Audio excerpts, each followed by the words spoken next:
Mix Nepali भिडियोमा तपाईहरुलाई स्वागत छ। आज हाम्रो यहाँ पोर्सो बोकाई कार्यक्रम सञ्चालन भइरहेको अवस्थामा अहिले मध्याह्नको 12 बज्दाखेरि आधा पोर्सो चाहिँ बोकिसकेका छन्। यहाँ चाहिँ खाद छ, उता भरिराखेका छन्। हाम्रो पोर्सो बोकाई चलिरहेको छ। भाइ साहब पनि पछि आउँदैछन्। अहिले लगभग मध्याह्नको 12:30 भइसकेको छ। हैन जगत भाइ, मिक्स नेपाली छ, यस्तै एडजस्ट गरेर सुनिदिनु होला। ल्याङ्ग्वेज नै अलग छ हाम्रो त। पोर्सो बोकाई चाहिँ 3 चरणमा पुरा हुन्छ। पहिलो चरणमा खादबाट चाहिँ डोकोमा भरिन्छ। दोस्रो चरणमा त्यो भरेको पोर्सोलाई डोको मार्फत बोकेर यहाँ खेतमा फाल्ने गरिन्छ। त्यसपछि तेस्रो चरणमा यसरी खाद गरेर राखेको पोर्सोलाई चाहिँ यसरी फिजिन्छ। बोल्यो तँलाई के भाषण गर्दा के त डायलॉग बोलौं।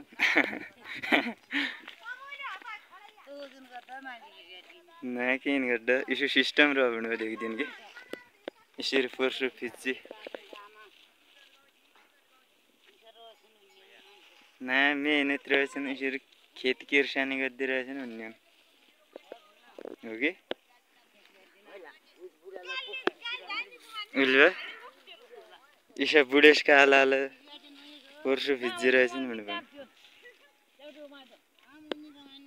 ना सब निको हुन् मान्ने सहर बसिया होला भएर त यसो काम देख्दैन आयो क्या।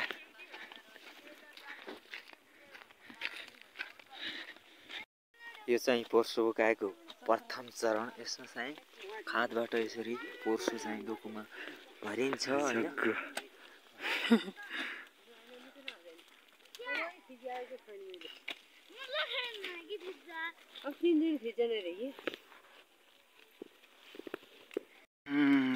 खादबाट डोकोमा भरेपछि पोर्सोलाई चाहिँ यसरी लैजाने गरिन्छ।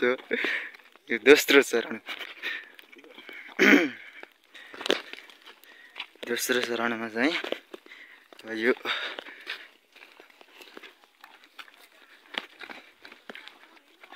शरम लाग्दैन यार बोल्दा हैन भने तातो भनेको ल यसरी चाहिँ खडाउने गरिन्छ। हेर्नुस् अब यसरी हाम्रो पोर्सो बोकाएको टिकटक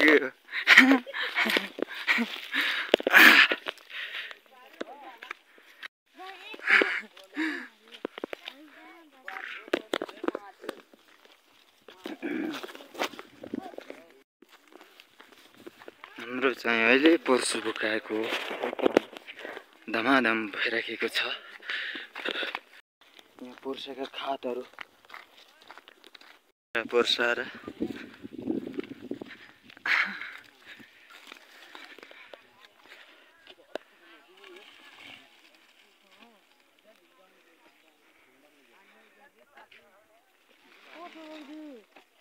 आज हल्का बोलिन्छ, शरम लाग्दो ज्या।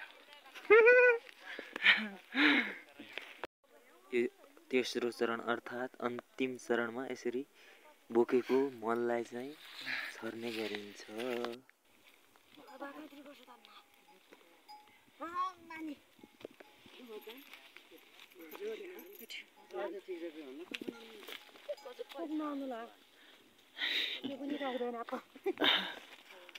आज चाहिँ बिहानदेखि नै पोर्साई गरी हैन घरमा।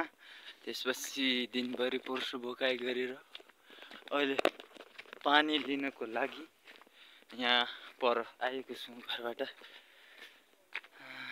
लगभग पानी टुटेको छ कि आज, त्यही भएर यसो